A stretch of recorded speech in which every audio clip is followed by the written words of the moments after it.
Welcome, everyone, to the deep dive. In our modern world, we are just absolutely swimming in data. Oh, definitely. Charts, graphs, infographics. Exactly. Visual reports, they fly at us from every direction, like every single day. It's a constant deluge, isn't it? It really is. And with all that information, there's this uh, universal urgent desire to quickly grasp the core insights. Yeah, to cut through the noise. Right, and instantly understand what you're looking at without getting bogged down in, every tiny detail. So the big question for today is, how do you actually extract the most important nuggets from that visual avalanche? How do you get to that aha moment faster? That's what we're diving into. Today, we're going to unpack exactly that, the art and science of summarizing information from graphics. We're drawing our insights from a really interesting guide, actually. Yeah, one designed for the IELTS Test 1. That's the one, the International English Language Testing System. Specifically, that part where you have to describe information visuals like charts and graphs, usually for academic stuff. It's quite a rigorous framework, Yep, forces precision. It does. But, what's fascinating here is, while the guide is sort of framed by an exam, the mission goes way beyond just passing a test. Oh, absolutely. This deep dive is really about developing a crucial skill for quickly understanding, interpreting, and then effectively communicating data in any context, really. Yeah. We're going to break down the key strategies, not just for crafting a powerful, concise summary, but for truly engaging with complex visual data so you can actually pinpoint its essence. Think of it as developing a kind of data comprehension superpower. Huh, I like that. A superpower. We're diving headfirst into the essential first step of any good graphic analysis, that summary, and how to nail it with precision. So you can instantly convey what you're seeing. Yeah, whether it's for a test or a business meeting or just trying to understand a news report you flick past. Exactly. Getting that first sentence right is key. Okay, so let's unpack this then. When you're looking at an information graphic, trying to summarize it, our source material highlights 3 core components you need to master for that strong opening summary. Right. And this isn't just about, good writing technique. It's structured to force you to really understand the data first. How so? Well, the first critical step is actually changing the main verb, the one used in the original prompt or the description on the graphic itself. Ah, okay. So if the prompt says the graph shows, you can't just repeat shows. Exactly. You need a synonym.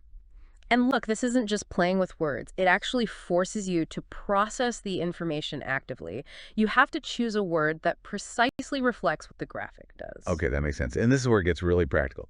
The guide gives some great alternatives. It does. Instead of shows, you could use illustrates, depicts, maybe gives information about or represents. And you have to watch the subject-verb agreement.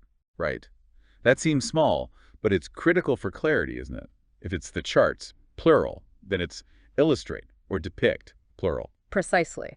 That small detail makes a big difference in, well, your credibility and how easily people grasp your message. It sets the tone right away. Okay, verb choice. Got it. What's the second part? The second part, just as important, is paraphrasing a few key words from the prompt. Oh. So you're taking the original phrasing, like the main topic, and rewriting it in your own words, but crucially keeping the exact same meaning. Right. So this forces real comprehension, not just memorizing the prompt. Exactly. True understanding over just repeating. So let's use their example. If the prompt mentions the percentage of the labor force by employment, Yeah. you start thinking synonyms. Yeah, what comes to mind? Okay, for percentage, maybe fraction, amount, part, or share. Good. Keep going. For labor force, workforce, maybe employers or industry. Workforce or industry, probably better than employers here. What about employment? Occupation, work, maybe engagement. It's like having a mental thesaurus ready. It is. And then the skill is putting those synonyms together coherently. So for that original phrase, the percentage of the labor force by employment. How could you rephrase it? Maybe. Ah. The percent of different parts of the workforce by occupation. Nice. Or you could flip it. Different parts of the workforce by occupation expressed as a percentage. Ah, okay. Both work. Yeah. The goal is just conveying the same info with different words, proving you get it. Exactly. Making it your own summary. But hang on, there's a really crucial point here our source makes. You should never paraphrase the actual subject, right? Like the graph or the chart. Absolutely spot on. That's a key rule. Keep the graph or the chart as it is. Why is that so important? Clarity and consistency. You're introducing the graphic itself. Trying to find a synonym for graph is just confusing. It muddies the water immediately. Right. Stick to the basics there. Okay, so verb change, paraphrase keywords. What's the third element? The third component involves reordering prepositional phrases. Okay, remind us what those are again. Sure.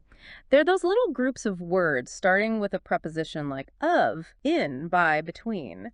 They add crucial detail, usually about relationships, time, or place. Gotcha. And these prompts, especially in tests like IELTS, are often packed with them, sometimes 3 or 4. Like in that example prompt of the labor force by employment in the USA and between 1930 and 2010. 4 of them right there. Exactly. And the technique here is actually quite simple. Just rearrange 1 or 2 of them. So instead of, say, the graph shows X between Y and Z in location, you might flip it. Yep. You could say the graph shows X in location between Y and Z. It's subtle. It is subtle, but it creates a different sentence structure. It sounds less like you just copied the prompt, shows you can manipulate the language, adds a bit of variety. Okay, so let's try putting it all together. Using those 3 things, new verb, paraphrase keywords, maybe a reordered phrase. Let's do it. So, taking our example, you could get something like, the chart illustrates different parts of the workforce by occupation, expressed as a percentage between the years 1930 and 2010 in the USA. Nice. Or maybe, the chart depicts the percentage of the American workforce employed in different industries between 1930 and 2010. Exactly. Both work, both are accurate, both are distinct from the original prompt, and both clearly introduce the graphic. So what this really gives you, beyond just, how to write that opening sentence, it's a structured way to tackle that initial summary. Ensures you're precise, impactful right from the get-go. But it's more than just linguistic tricks, isn't it? That's what I was thinking. This whole process forces you to actually engage with the source material properly. You can't just skim it. No. Yeah. You have to understand it well enough to rephrase it accurately. And that's the real skill here, I think. I completely agree. And once you've nailed that initial summary, which kind of sets the stage, Yeah. the next critical step in summarizing any graphic is to identify the overall trend or the most significant features. Ah, okay. So moving beyond just what it is to what it shows. Precisely. Like in a line graph, is the data generally going up or down or fluctuating wildly? Or in a bar chart, which bar is the tallest? Or the shortest, the main takeaway. Exactly. This is where you move from just describing the container, the graphic, to actually extracting those nuggets we talked about. The core message the listener or reader actually cares about. The big picture. The big picture, the dominant story the data is telling.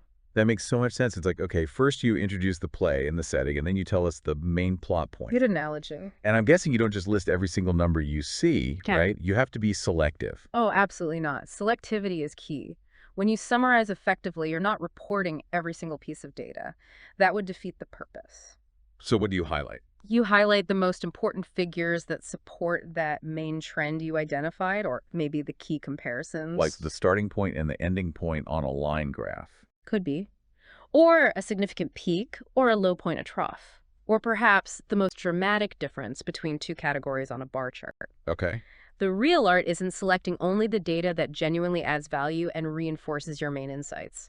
You have to avoid just dumping information. No data overload. Right. Keep it focused on the main message. Mm-hmm. Okay, so let's recap this deep dive then.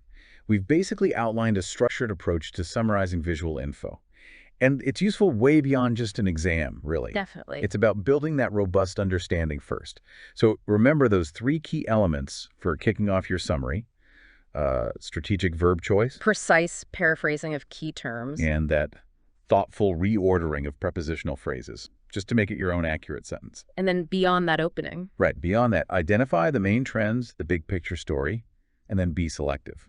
Pick only the most impactful data points to back it up. And if we connect this to the bigger picture, like you said, this isn't just some formula for an exam task. Wow. This is really a valuable toolkit for achieving clarity in our, let's face it, increasingly data-saturated world. It really is. The ability to take complex visual information and distill it down into a concise, accurate summary one that captures the essence, not just repeats words.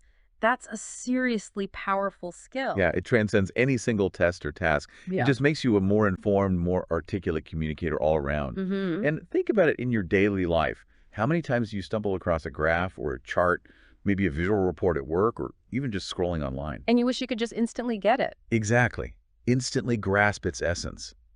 These techniques can actually help you do just that. Give you the confidence to quickly understand, analyze, and then tell someone else what you're seeing without getting lost in the weeds. That leads to an interesting thought, actually. Consider how a strict word count, like the 150 to 170 words they often give for the whole report in these academic settings, forces writers to be incredibly selective. Yeah, you have no choice but to be concise. Right. So, what does that discipline tell us about the power of conciseness itself when communicating complex information?